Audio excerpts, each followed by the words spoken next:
안녕하세요. 오늘도 사연살롱을 찾아주셔서 감사합니다. 저는 필라테스 샵을 운영하고 있는 40대 워킹맘이에요. 매번 사연을 듣기만 하다가 제 이야기를 나누려고 하니 너무 긴장되고 떨리는데요. 글솜씨는 부족하지만 저에게도 들으면 너무나 기가 막히는 엄청난 가정사가 있어서 최대한 조리 있게 풀어보도록 하겠습니다. 말씀드렸다시피 저는 필라테스 샵을 운영하는 원장이에요. 얼마 전 새로 오픈한 샵까지 총 3개의 샵을 운영하고 있고 제 입으로 말씀드리기 부끄럽지만 꽤나 풍족하게 버는 편이랍니다. 뿐만 아니라 제 남편도 대형 헬스장을 저보다 훨씬 많이 운영하고 있고 온라인으로 다양한 헬스용품까지 판매하고 있어 굉장히 돈을 잘 벌고 있어요. 그렇기 때문에 저희 부부는 사실 크게 돈 욕심은 없는 편이에요. 그런데 저희 아주버님 부부는 조금 달랐어요. 저희 아주버님은 우체국 직원으로 오랫동안 일하셨는데요. 처음에 입사할 때는 남들이 선망하는 소위 철밥통 직장을 갖게 되어 엄청나게 기뻐하셨다고 해요. 그 당시에는 경쟁률도 꽤 높았던 직종이기도 했고요. 하지만 한 번에 많은 돈을 받는 일이 아니다 보니 아주버님은 자신의 동생이 사업적으로 크게 성공하자 어느 순간부터 항상 비관적인 표정으로 다니시게 된 것이었죠. 형님 역시 서비스 센터에서 일을 하며 어느 정도 수입이 있는 분이셨지만 아무래도 직장인이었기 때문에 사업체를 운영하는 저희보다는 금액이 적을 수밖에 없었는데요. 하지만 그럼에도 형님 부부와 저희 부부는 나쁘지 않게 지냈어요. 사실 제가 처음 막 시집을 왔을 때는 형님 부부보다도 시아버님의 존재가 훨씬 더 크게 다가왔었거든요. 저희 시아버님도 저희 부부처럼 사업을 하시는 분이셨는데요. 오랫동안 성공적으로 사업을 하셨기에 그 규모가 일반적이지는 않은 정말 큰 사업이었어요. 그런데 시아버님도 항상 행복해 보이지가 않으셨습니다. 이유는 바로 자신의 사업을 물려줄 후계자가 없다는 것이었죠. 큰놈은 영 사업머리라고는 없어서 도저히 믿고 맡길 수가 없고 작은 놈은 지 사업에만 푹 빠져 지 예비 사업에는 아예 관심이 없으니 그깟 사람 대하는 사업 키우면 얼마나 키울 수 있다고 저리 빠져 사는지 원. 내가 이 나이에 대해서도 편히 쉴 수가 없어 쉴 수가. 처음 시부모님께 인사드리러 간 자리에서도 시아버님은 못마땅한 기색을 숨기질 않으셨어요. 그리고 저에게는 단 한 가지 질문만을 하셨습니다.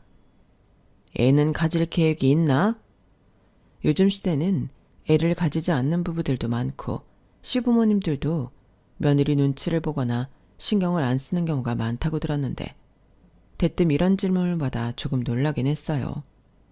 그렇지만 저는 워낙 아기를 좋아하고 어렸을 때부터 내 아이가 생긴다면 정말 든든한 엄마가 되어주겠다는 꿈을 가지고 있었기에 막힘없이 그렇다고 대답해드렸어요. 제 대답에 시어머니는 안도의 한숨을 쉬셨고 시아버님은 만족한다는 듯 가볍게 고개를 끄덕이셨죠. 그리고 대수롭지 않다는 듯이 한마디를 덧붙이셨어요. 많이 낳을 필요도 없다. 아들이기만 하면 돼.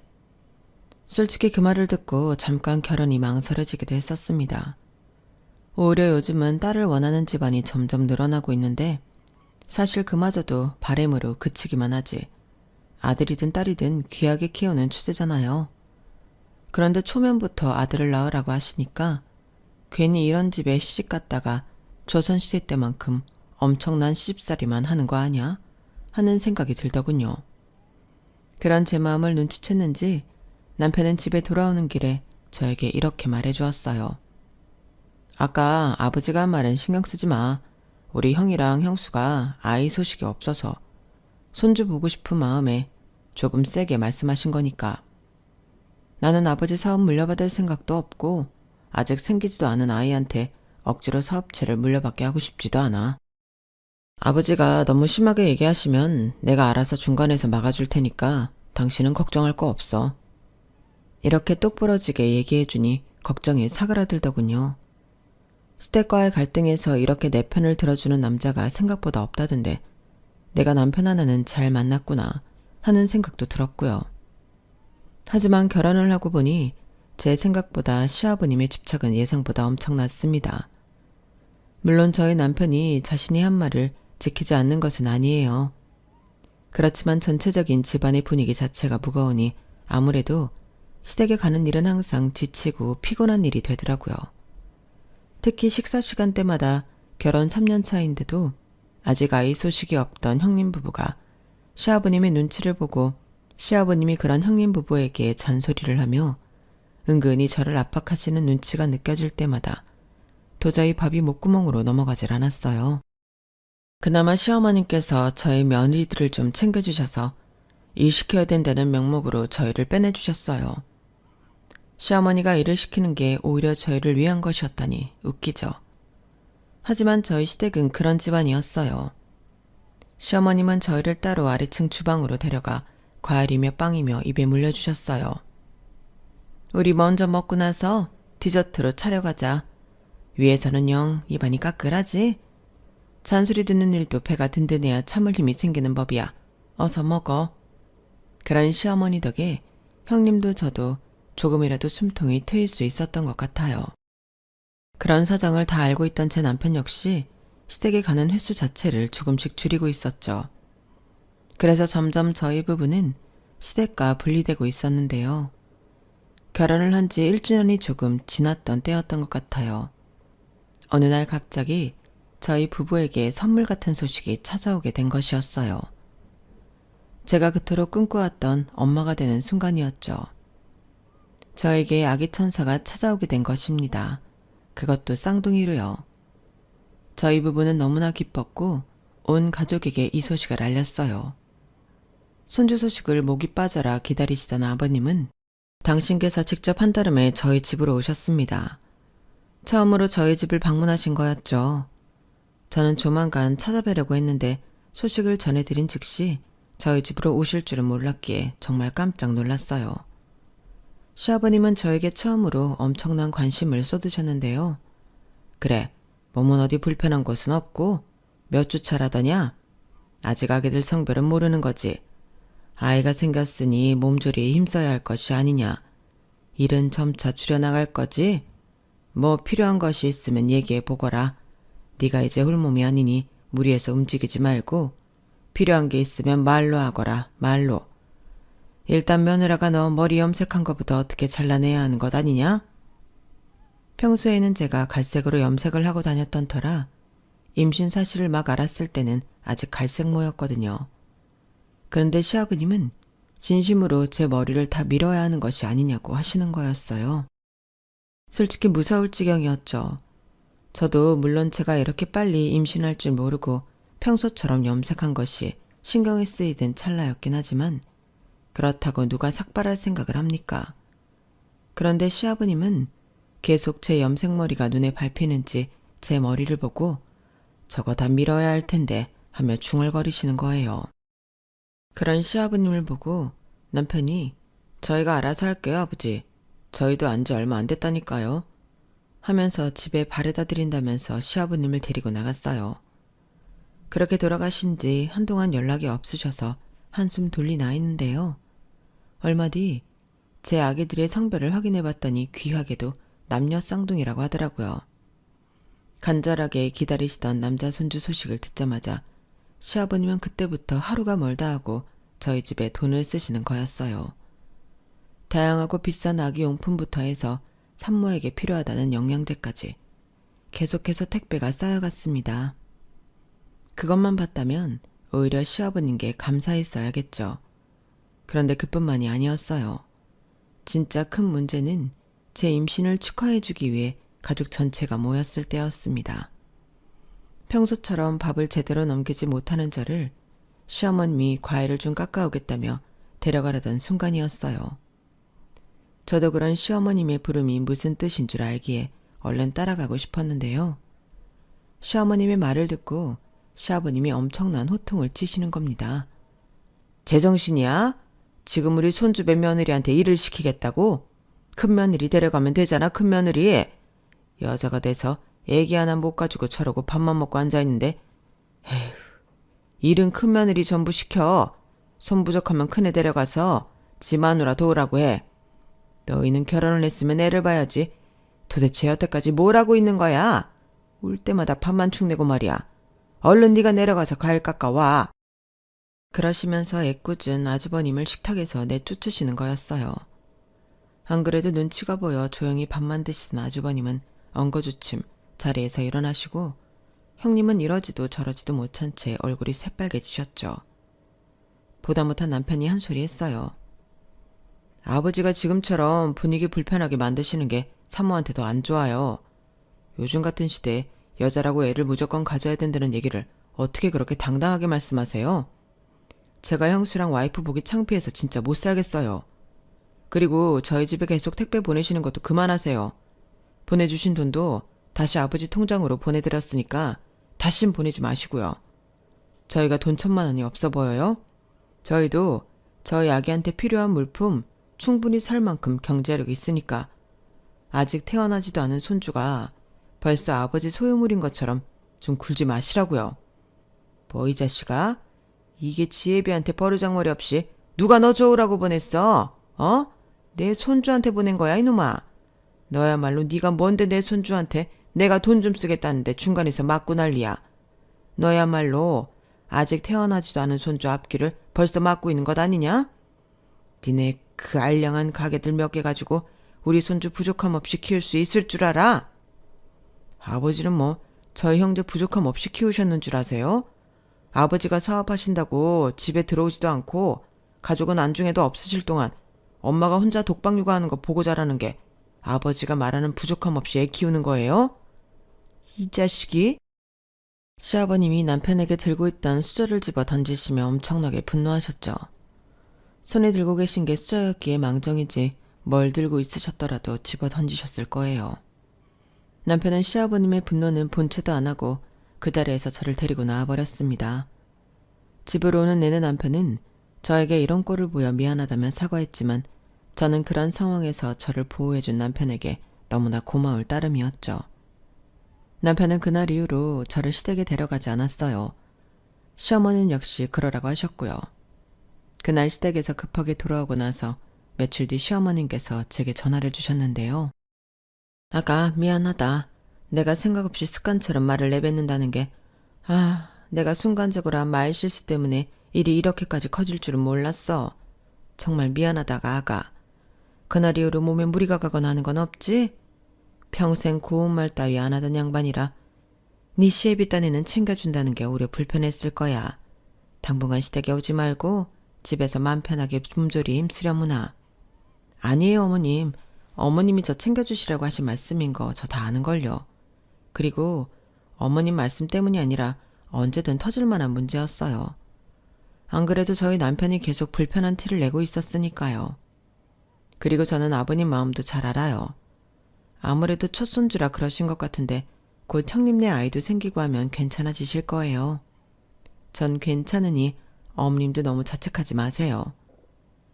시어머님이 울먹이며 자책을 하시기에 저는 한참을 달래드렸어요. 선한 시어머님이 괜히 기운 센 사람들 사이에서 힘들어 하시는 것 같아 걱정이 되었죠. 시어머님과 전화한 지 얼마 안 되어서 형님께도 전화가 왔는데요. 형님 역시 제 걱정을 엄청나게 해주셨어요. 그런데 묘하게 관심사는 온통 딴 데 가 있으신 듯한 말투였죠.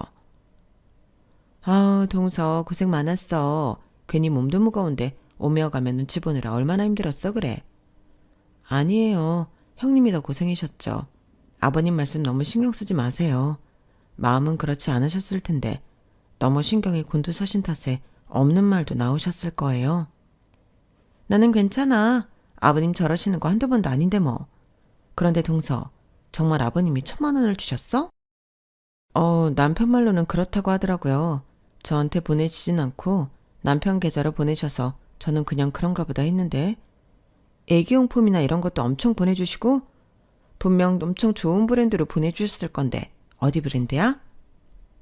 시아버님이 보내주신 물품들은 죄다 이름만 대면 알 수 있는 유명한 브랜드였고 실제 애엄마들 사이에서도 명품이라고 소문이 자자한 곳이었어요. 제가 브랜드 이름을 말해드리자 형님은 통화 너머로도 입이 떡 벌어지시는 게 느껴질 만큼 엄청나게 감탄하셨죠. 저는 그런 형님의 모습이 그렇게 낯설지는 않았어요. 이미 형님이 명품이며 고가의 브랜드 상품들을 엄청나게 좋아하신다는 걸 알고 있기 때문이었죠. 저는 운동을 하는 사람이라 사실 운동복 외에 다른 명품 가방이나 옷, 신발에는 큰 관심을 가지지 않는 성격이거든요. 사실 스포츠 브랜드가 비싸봤자 어느 정도 이상의 금액으로 올라가지는 않고, 또 운동이 아예 직업인 경우에는 겉이 화려한 것보다는 제 몸에 잘 맞는 기능적으로 훌륭한 제품에 더 손이 가기 마련이니까요. 하지만 형님은 저랑은 성향이 정반대셨어요. 어느 정도였냐면요. 형님 부부는 작은 치아와 한 마리를 기르고 계셨거든요. 그런데 어느 날은 형님이 밖에서 저를 만나자고 하시는 거예요. 원래 평일에는 형님이 직장에 나가시니 저를 부르는 경우가 많지 않은데 평일 점심에 약속을 잡으셔서 무슨 일인가 싶어 나가보았죠. 그런데 잔뜩 들뜬 표정으로 형님이 기르시는 치아와 댕기를 품에 소중하게 안고 나오시는 겁니다. 그리고 저를 보자마자 댕이 옷자랑을 그렇게 하셨어요. 동서, 우리 댕이 봐봐. 너무 예쁘지? 이게 이번에 땡땡땡에서 나온 신상인데 이렇게 가방이랑 세트로 맞췄어. 너무 귀엽지? 아, 내가 오늘 이거 아침부터 오픈런에서 사오느라 연차까지 썼다니까? 나중에 알고 보니 손바닥만한 강아지 옷이 100만 원이나 하더군요. 세트로 맞췄다는 가방은 400만 원이나 하고요.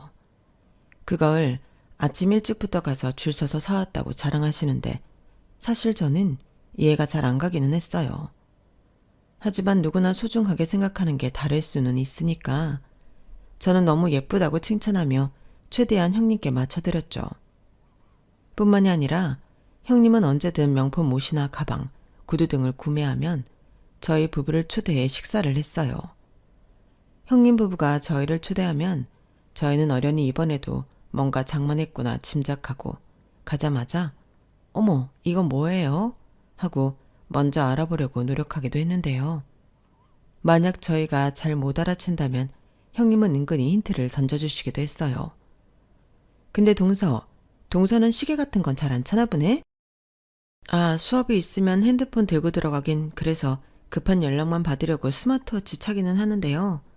웬만하면 잘 안 차고 다니려고 해요. 저는 손목에 뭐 있으면 거추장스럽고 불편하더라고요. 아, 근데 형님은 시계를 차시네요. 형님이 차고 있는 거 보니까 예쁘긴 하네요. 그렇게 눈치를 채주면 형님은 그때부터 신이 나서 자리가 끝날 때까지 자랑을 하곤 했어요. 아니, 나도 뭐 거추장스러운 거 별로 좋아하지는 않는데 이번에 명품 브랜드끼리 콜라보를 했더라고. 근데 또 요즘은 이런 게 유행이더라고. 별 생각 없이 차봤는데 꽤 이쁘기도 하고. 또 나도 일하다 보면 틈틈이 시간 확인하고 하는 게 도움이 되더라고. 그러면 저희 부부는 또 예쁘다며 자리가 끝날 때까지 칭찬을 해드리고요. 이런 면이 솔직히 피곤한 면이 없진 않았지만 딱히 악한 사람은 아니었기에 저희도 좋게 좋게 넘어갔던 거죠. 그리고 제가 임신했을 때도 형님은 저를 부러워하시는 티를 굳이 숨기지 않으셨지만 그럼에도 동서 몸조리 잘 하라며 김장철에는 김장김치도 나눠주는 등 챙겨주시기도 하셨어요. 비록 가족 모임에서 한번 큰일이 있긴 했지만 가족분들은 저를 나름대로의 방법대로 챙겨주셨고 저도 태교에 힘쓰며 하루하루를 보내고 있었는데요. 저희의 노력이 무색하게 엄청난 비극이 찾아오게 되었어요. 임신 22주 차에 저희 부부는 청정병역 같은 소식을 듣게 된 것이었는데요. 제 태중에 있던 쌍둥이 중 하나의 심장이 갑자기 뛰지 않는다는 거였어요. 남편과 함께 어느 날처럼 검진을 받으러 갔다가 이런 엄청난 이야기를 듣고 저는 크나큰 충격을 받았습니다. 네? 저는 아무런 이상함을 느끼지 못했는데 오진이 가능성은 없나요? 갑자기 심장이 안 뛴다니 그럴 수가 있어요? 제가 뭔가 잘못한 건가요? 의사 선생님께서는 패닉에 빠진 저를 달래주시면서 말씀하셨어요. 사모님 잘못이 아니에요. 탯줄이 꼬이거나 그런 문제도 아니고 단순한 염색체 문제인 것 같아요. 이렇게 자연유산이 되는 산모가 꽤 있으세요. 자연유산이던 다른 이유건 아무리 조심하셨어도 달라지는 건 없었을 거예요. 유산은 누구에게나 일어날 수 있는 일이고 그건 산모님 잘못이 아닙니다. 하지만 그 말을 들어도 산모인 제 마음은 불안하지 않을 수가 없었습니다. 내가 일을 쉬지 않아서 그런 걸까? 운동을 하다가 뭔가 잘못된 걸까? 내가 뭔가 부족한 것은 아니었을까 하며 끊임없이 자책을 하게 되더군요. 옆에서 이 모든 이야기를 들은 남편은 본인도 적잖이 충격을 받았지만 저보다는 빨리 정신을 차리고 질문을 하더군요. 그럼 사산된 아이는 어떻게 하죠? 아직 다른 아이는 자라고 있는 중인데. 나중에 다리 다 차면 그때 같이 꺼내면 돼요. 그건 큰 문제는 아니에요. 다만 이런 경우에는 예정보다 일찍 조기 출산을 하실 수도 있으니까 염두에 두시는 게 좋고요. 저는 그런 말들이 하나도 귀에 안 들어왔어요. 남편이 저를 데리고 다시 집으로 오면서 계속해서 위로를 해줬지만 한동안은 큰 상심에 빠질 수밖에 없었습니다. 그리고 그건 남편 역시 마찬가지였어요. 저를 위로해주는 남편의 목소리도 슬픔으로 인한 떨림을 감출 수가 없었거든요. 저희끼리였다면 이 슬픔을 잘 이겨냈을지 몰라요. 하지만 문제는 시아버님이었습니다. 심장이 멈춘 아이가 남자아이였거든요.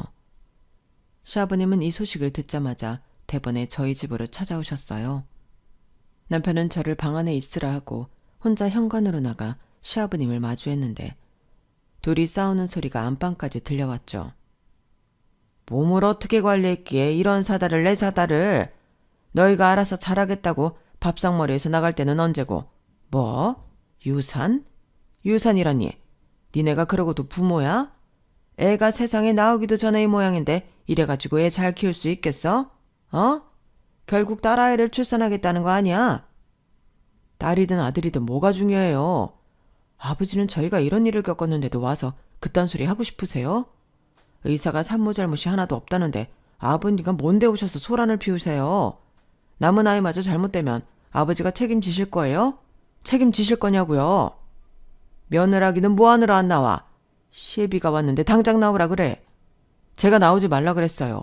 절대 아버지한테 제 와이프 안 보여드립니다. 그리고 연락도 하지 마세요. 진짜 저랑 평생 영 끊고 싶지 않으면 저희 와이프한테 연락하시기만 해봐요 아주. 남편이 으름장을 넣으니 시아버님을 말리러 오셨던 시어머님이 돌아가십시다 여보 하는 목소리까지 생생하게 들려왔어요. 시아버님은 분에 겨워 에이 하시며 돌아가시는 듯 했죠. 시어머님이 남편에게 낮은 목소리로 뭐라 당부하시는 게 들렸는데 내용은 잘 들리지 않았어요. 며칠 후 그 내용을 알게 되었는데 시어머님이 보내주신 보약 덕분이었죠.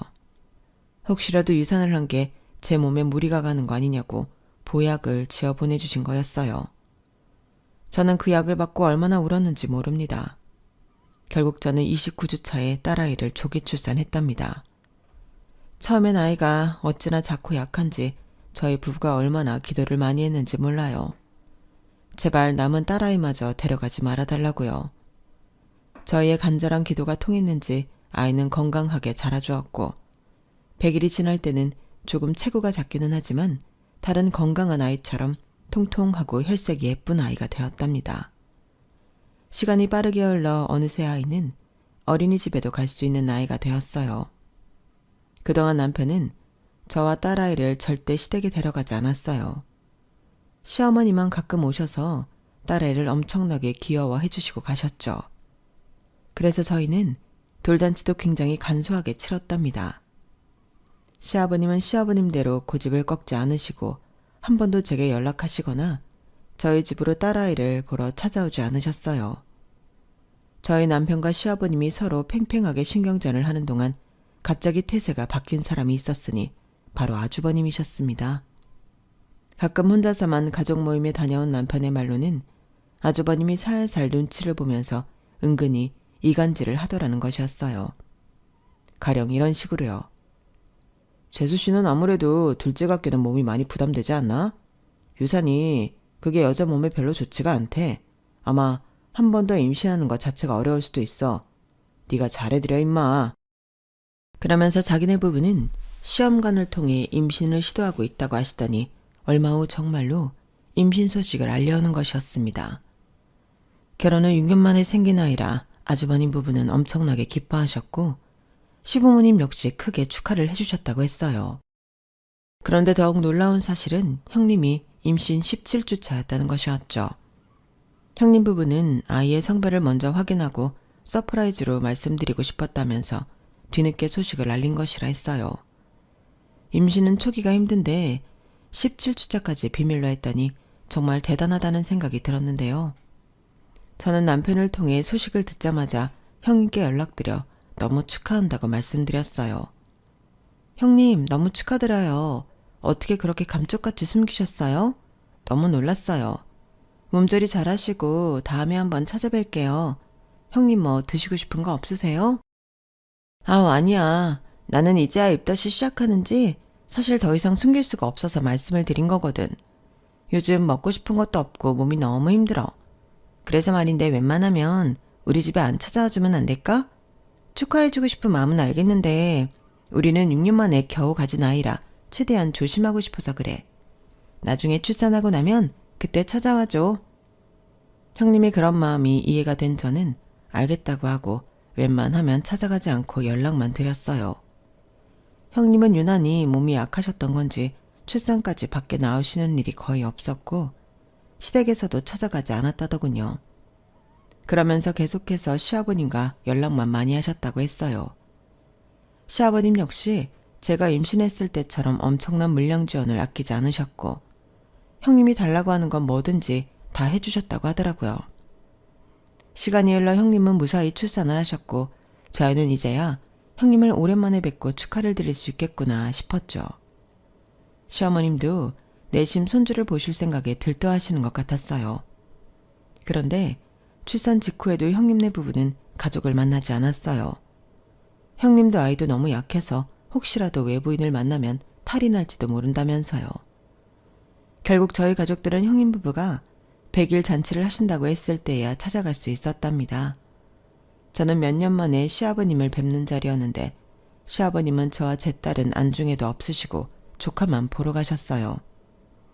저는 오히려 아기가 있는데 쓴소리를 하지 않으신 것만으로도 다행이라고 생각했죠.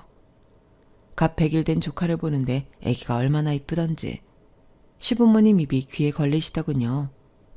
그런데 그때쯤부터인가 형님 부부가 점점 변해가기 시작했어요. 남편도 이제 손주가 생겼으니 시아버님이 좀 누그러졌겠다 싶었는지 저와 제 딸을 조금씩 가족 모임에 데려가기 시작했는데 갈 때마다 저희 가족에게는 조금의 관심도 주지 않으시더군요. 어느새부턴가 아주버님은 시아버님한테 대놓고 돈을 요구하셨고 형님은 아들만 안고 집안일은 전부 나 몰라라 하셨죠.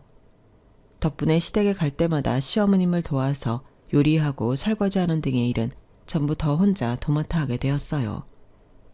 그게 그렇게 크게 힘든 일은 아니었지만 점점 형님 부부가 낯설어지는 느낌이 들기는 하더라고요. 불안하던 분위기 속에서 어느 날 아주버님이 결국 사달을 내시더라고요. 그날은 설날이었는데 온 가족이 모여 화기애애하게 지내려고 하고 있었어요. 식사 후 다 같이 모여있을 때 나이로는 조카보다 저희 딸이 우선이었기에 딸에게 할아버지 할머니께 세배 드려야지 하며 세배 드리는 법을 가르쳐 주려고 하는데 아주버님이 그러시는 겁니다. 아버지, 저희 애기도 바로 세배 드릴 테니까 용돈 좀 두둑히 주세요. 저희 아들이 벌써 첫 걸음마를 떼려고 하더라니까요. 애가 얼마나 습득이 빠른지 벌써부터 영재 같아요, 영재. 얼른 저희 아들 세배 받으세요. 뭐해 재수지? 아직 애기 세배 안 드렸어? 얼른 비켜봐봐. 우리 아들 세배가 중요하지 딸내미 세배가 중요한가?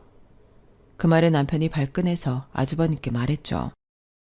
세배를 돈 받으려고 해? 딸내미 세배가 안 중요하다는 건 무슨 소리야? 형 애 생겨서 기쁜 건 알겠는데 말 좀 가려서 해. 우리 딸은 이제 어른들 얘기 다 알아듣는다고. 자기 자식 중하면 남의 자식 중한 줄도 알아야지. 그게 큰아빠가 돼서 할 소리냐? 그런데 아주버님은 남편 말은 들을 생각도 안 하고 어느새 조카를 데려와 절을 시키더군요. 남편과 저는 어이가 없었지만 시아버님도 여전히 남편과 냉전 중이었기에 별 말씀을 안 하셨고요. 결국 그날 이후로 저와 제 딸은 또다시 시댁에 가는 일이 드물게 되었죠. 저는 그래도 저희 딸이랑 남편이랑 셋이 행복하게 살아가고 있기 때문에 괜찮았어요. 가끔 오시는 시어머님도 넘치게 사랑을 주고 가셨기 때문에 불편한 것은 없었습니다. 그런데 형님 부부의 욕심은 도를 지나쳐 점점 시어머님도 불편한 기색을 내비치시더군요. 아유, 큰아기는 아주 돈독이 바짝 올라가지고 무슨 애기한테 몇백만 원짜리 가방을 산다고 유난을 떨더라 하죠. 애가 그거 몇 번이나 입는다고? 애기들 쑥쑥 커서 금세 작아질 텐데 말이야. 일도 관두고 입에 있으면서 손 하나 까딱을 안 하고. 아휴. 그런 이야기를 들으니 저도 더 이상 형님 부부가 불편해져 연락을 드리는 일이 사라져갔어요. 물론 형님 부부가 예전처럼 저희를 부르는 일도 싹 사라졌고요.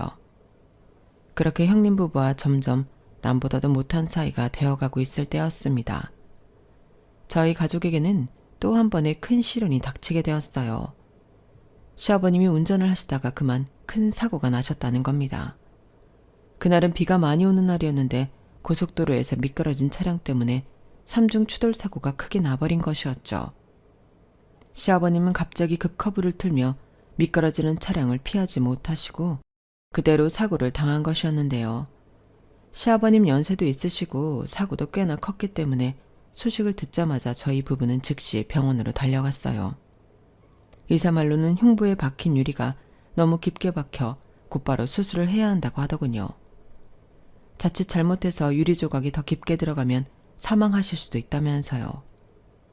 그렇게 시아버님은 곧바로 수술을 하게 되었고 엄청나게 큰 수술이었기 때문에 수술 시간 자체도 굉장히 길었어요. 그동안 저는 너무 크게 놀라신 시어머님을 위로해드리며 기다리고 있었는데요. 뒤늦게 소식을 들은 형님 부부가 병원에 도착했어요. 남편은 급한 대로 딸을 친정이 맡기기 위해 잠시 자리를 비운 상태였죠. 아주버님은 도착하자마자 저에게 자초지종을 물었고 저는 상황을 자세하게 설명해드렸어요. 수술이 끝날 때까지 기다려봐야 결과를 알 수 있다는 말에 아주버님은 굉장히 복잡한 표정으로 일단 알겠다고 하셨습니다. 그러더니 저에게 이런 질문을 하셨어요. 근데 재수씨, 수술비는 어떻게 했어요? 이렇게 큰 수술이면 비용도 만만치 않을 것 같은데. 아직 수납하라는 말은 못 들었어요. 응급실로 오자마자 바로 보호자 동의받고 수술부터 한 거라 가서 물어볼까요?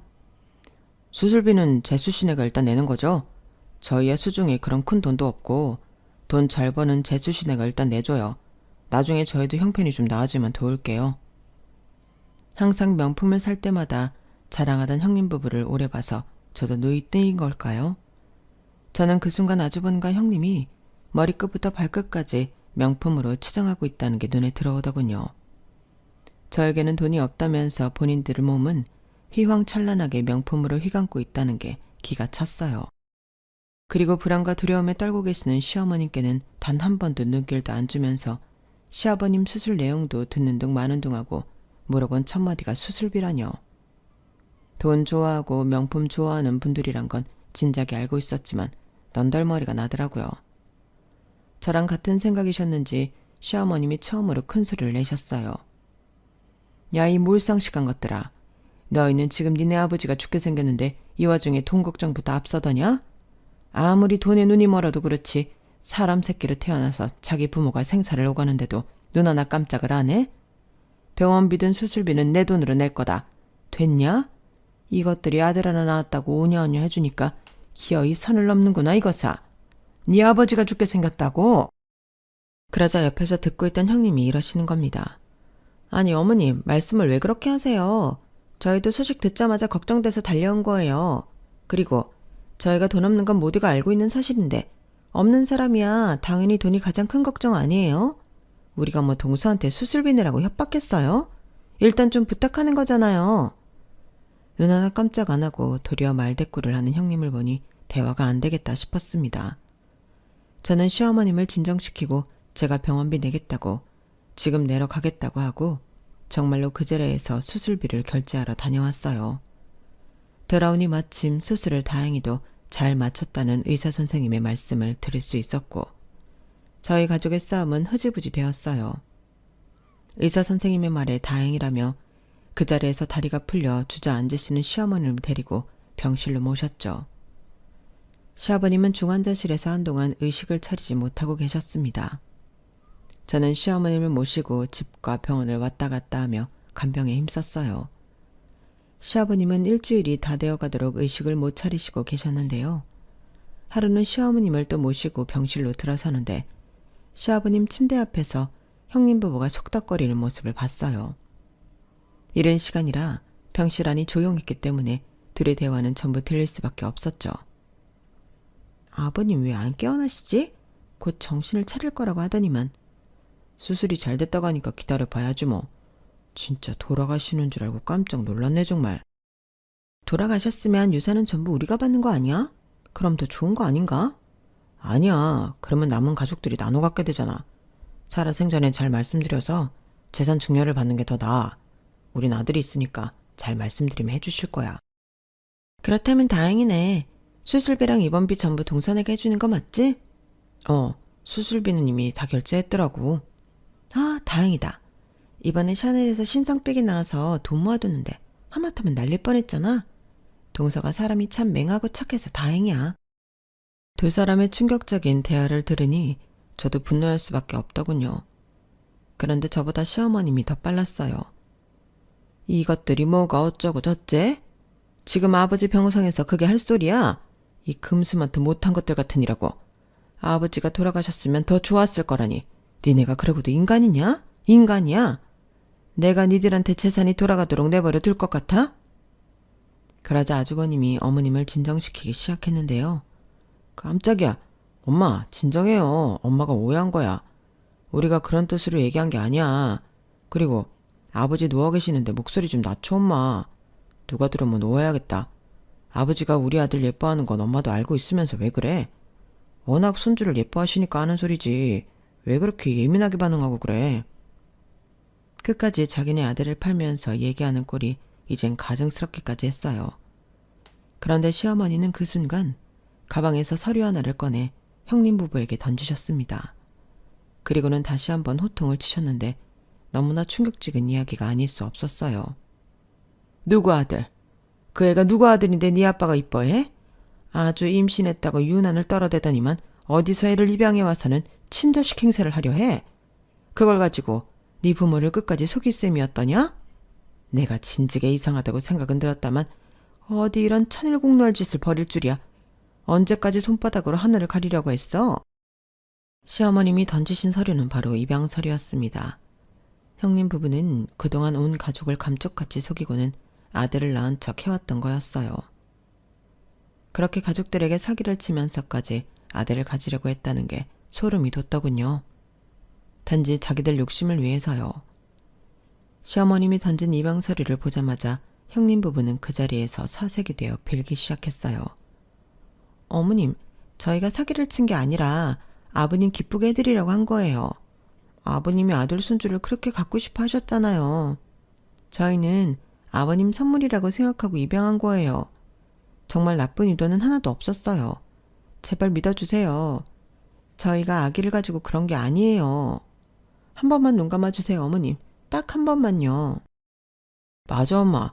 아버지가 맨날 아들 타령만 하는데 그럼 어떡해? 엄마도 손주가 생기고 아버지 누그러지시니까 좋아했잖아. 우리는 효도하려는 의도 하나밖에 없었다고. 정말이야, 엄마. 제발 아버지한테 말하지 마. 다 큰 어른 둘이서 무릎 꿇고 기면서까지 싹싹 비니 그 모습이 괴기하기까지 했어요. 정말 돈 욕심에만 찌들어 그렇게 비굴하게 빌어대는 모습이라뇨. 그런데 그 순간 저는 시아버님이 두 눈을 뜨고 이 모든 광경을 다 지켜보고 있는 걸 발견했습니다. 언제부터 깨어나셨던 건지 모르겠지만 뭐라고 말을 하고 싶으신데 몸은 못 움직이시고 분노에 찬 눈빛으로 형님 부부를 보고 계시기만 하더라고요. 저는 일단 재빨리 호출벨을 눌러 의사 선생님께 시아버님이 깨어났다는 사실을 알렸어요. 시아버님이 깨어있었다는 걸 깨닫자 형님 부부는 기함을 하며 놀라더군요. 아버지, 언제부터 깨어 계셨어요? 어디부터 들으신 거예요? 아버지, 다 오해예요. 제가 다 설명할게요. 아버지, 저희가 아버지를 속인 게 아니라. 그때 급하게 들어오신 의사 선생님이 아주버님을 말렸습니다. 이봐요, 뭐 하시는 거예요? 환자가 안정을 취하도록 돕지는 못할 망정 물러나세요. 경비 부르기 전에. 하지만 의사 선생님의 만류에도 형님 부부는 시아버님의 팔을 붙잡고 오해라며 떨어질 줄 몰랐고 결국 경비원에 의해 쫓겨나게 되었어요.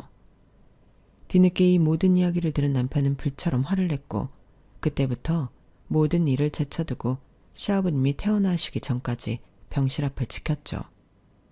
병실은 1인실로 옮겼고요. 또다시 찾아와 시아버님을 못살게 굴지도 모르는 일이었으니까요. 그리고 실제로 형님 부부는 수차례 병실 앞을 찾아왔고 남편과 병원 경비들에 의해 쫓겨나곤 하셨습니다. 저와 시어머님이 그런 그들에게 눈길도 주지 않고 조용히 시아버님 간병을 해드렸을 뿐이었어요. 다행히 시아버님은 몸을 회복하셨고 몇 개월 후에는 퇴원도 하게 되었습니다. 당분간은 쉬시면서 회복에 전념하시는 것 같았는데 어느 날 저희 부부와 형님 부부를 부르시더군요. 아이들도 전부 데려오라고 하셔서 형님네도 아들을, 저희도 딸아이를 데리고 갔어요. 시댁에 가보니 문 앞에 웬 정장을 입은 건장한 남자들이 있었어요. 저희는 못 본 채 하고 들어가 시아버님을 배웠죠. 가족들이 다 모이자 시아버님은 문 앞에 있던 남자 2명을 부르셨습니다. 그러더니 형님네 부부를 붙잡고 있으라고 하시더군요. 그 말에 아주버님과 형님이 아버지 하며 억울하다는 듯 불렀지만 두 남자는 말없이 시아버님이 시키시는 대로 둘을 제 앞에 붙잡고 있었어요. 시아버님은 그 둘을 보며 그제야 입을 떼셨습니다. 니네 둘은 앞으로 우리 가족이 아니다. 알겠어? 내가 그날 그 병실에서 처음부터 끝까지 전부 듣고 있었다. 너희 둘이 내가 죽는 게 이득인지 안 죽는 게 이득인지 저울질 하던 것부터 네 애미가 진실을 밝히자마자 말도 안 되는 변명을 한 것까지 전부 다. 내가 그동안 천치라서 너희들 욕심을 채워주고 있었는 줄 아느냐? 그래도 너희들이 배 아파 낳은 자식, 너희들한테 돈이 가면 아들이라도 제대로 챙길 줄 알았더만 아들은 나 몰라라 하고 너희들 배만 채우고 있었더구나. 나도 손주의 눈이 멀어 잘못 판단한 탓이 있으니 준 걸 도로 빼앗지는 않겠다. 그러니까 여태 뽑아먹은 걸로 둘이 알아서 잘 살든지 해라. 애는 여기 두고. 너희같이 짐승만도 못한 것들에게 어떻게 아이를 맡길 수가 있겠느냐. 앞으로 이 아이 우리 집 둘째네 가족 근처에 얼씬도 하지 말고 가거라. 오늘보다 더 험한 꼴 당하고 싶지 않으면. 시아버님의 말이 끝나자 형님네 부부는 몸서림을 치며 울부짖었어요. 아버지 저 장남이에요. 어떻게 이래요 아버지? 저희 얘기도 좀 들어주셔야죠. 이거나 아버지 저희 진짜 이렇게 버릴 거예요? 특히 형님이 그동안 쌓아왔던 분노를 전부 쏟아내면서 울부짖는데 아기가 따로 없더군요. 아버님 어떻게 저희한테 이러실 수가 있어요. 이게 다 아버님 때문이에요. 저희가 이렇게 된 건 다 아버님 때문이라고요. 아버님이 그렇게 아들에 목매지만 않았으면 저희가 이렇게까지 했겠어요? 다 당신 때문이라고요. 진짜 괴물 같은 사람은 당신이었잖아. 하지만 두 사람은 정장 입은 남자들에 의해 할 일 없이 끌려나갔고 실제로도 두 사람을 본 건 그날이 마지막이었어요. 추후에 시아버님이 어떻게 처리를 하셨는지 모르겠지만 두 사람은 정말로 그날 이후 단 한 번도 저희 가족에게 찾아오지 않았죠. 그리고 시아버님은 저희 딸과 형님 부부가 데려온 입양아를 보시며 사과를 하셨습니다. 내가 그동안 어리석었구나. 미안하다. 너희 부부에게도 미안하다. 얘들이 무슨 죄가 있다고. 허튼 것에 목을 매다가 내 목에 칼이 들어오는 짓인지 분간도 못하고 못난 말과 행동들을 저지르고 있었어. 앞으로 이 아이는 우리가 키우겠다. 그리고 너희 딸도 똑같이 내 손주로 대우할 테니 우리 집에 올 때마다 데리고 오려무나. 그동안 잘못한 만큼 이 아이한테 잘할 테니. 눈시울까지 붉어지며 사과를 하시는 시아버님의 모습을 보니 그 전에 위험 있던 모습은 다 어디 갔는지 한없이 작아 보이시더군요. 저희 부부는 그날 시아버님을 용서했고 그때부터 시아버님이 말씀하신 대로 시댁에 딸과 함께 자주 드나들게 되었어요. 갈 때마다 시어머님이 아이 키우는 것을 돕기도 하고 아이들 재롱에 조금씩 시댁이 화기애애해지는 것을 느끼기도 하면서요. 시아버님은 정말로 아이들에게 잘 대해주려 노력을 하셨습니다. 할아버지를 무서워하던 저희 딸도 몇 년 동안 저희가 노력한 끝에 이제는 할아버지를 무서워하지 않고 잘 지내게 되었고요. 형님네 부부에 대한 소식은 남편과 시아버님만 알고 계신 것 같았어요. 남편은 자세히는 모르겠지만 시아버님이 그래도 발붙이고 살 집은 구해주신 것 같다고 하더군요. 시아버님도 형님 부부가 그렇게까지 막 나가게 된 것이 조금은 자기 책임이라고 느끼는 것 같았어요. 아무래도 형님의 마지막 울부짖음에 시아버님도 크게 느끼는 것이 있으신 것 같더군요. 저희 부부는 여전히 시아버님의 사업에는 관심이 없고 각자의 사업에 몰두하는 중입니다. 시아버님도 요즘에는 회사 내에 실력 있는 후계자를 찾고 있으시다며 더 이상 손주들에게 욕심을 부리진 않으세요. 그렇지만 농담 반 진심 반으로 혹시라도 애들이 커서 원한다면 그때 줄 수 있어야 하지 않겠냐며 일을 쉬지는 않고 계십니다. 시어머님은 아이들을 도맡아 키우며 얼굴에서 웃음이 끊이질 않고 계시고요. 우여곡절 끝에 드디어 저희 가족의 행복을 찾게 되어 얼마나 다행인지 몰라요. 저희 부부는 나중에라도 형님 부부가 자신들의 잘못을 뉘우치고 돌아오길 바라지만 그게 언제가 될지는 모르겠어요. 다만 시아버님 말씀처럼 죄 없는 저희 자식들이 어른들의 욕심 때문에 상처받는 일은 없도록 귀하게 잘 키우는 것에 집중을 하고는 있습니다. 여기까지 저희 가족의 긴 이야기를 들어주셔서 감사합니다. 여러분의 가정에도 평안이 가득하기를 진심으로 바랍니다. 안녕히 계세요. 여러분, 사연 댓글에 응원과 현명한 조언 부탁드려요. 좋아요와 구독은 저에게 큰 힘이 됩니다. 오늘도 좋은 일 가득하세요.